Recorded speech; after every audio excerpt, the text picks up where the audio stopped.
ربنا ظلمنا أنفسنا وإن لم تغفر لنا وترحمنا لنكونن من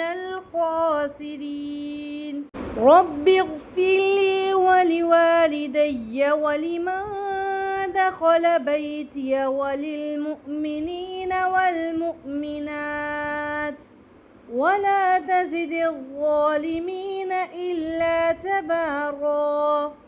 رب إني مسني الضر وأنت أرحم الراحمين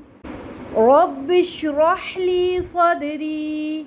ويسر لي أمري واحلل عقدة من لساني يفقه قولي رب لا تذرني فردا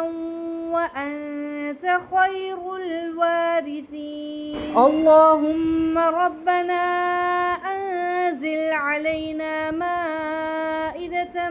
من السماء تكون لنا عيدا لأولنا وآخرنا وآية منك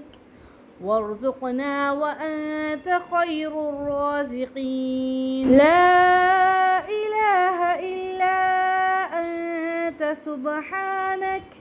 إني كنت من الظالمين رب قد آتيتني من الملك وعلمتني من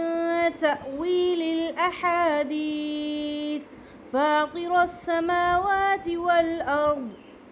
أنت وليي في الدنيا والآخرة توفني مسلما وألحقني بالصالحين رب اجعلني مقيم الصلاة ومن ذريتي ربنا وتقبل دعاء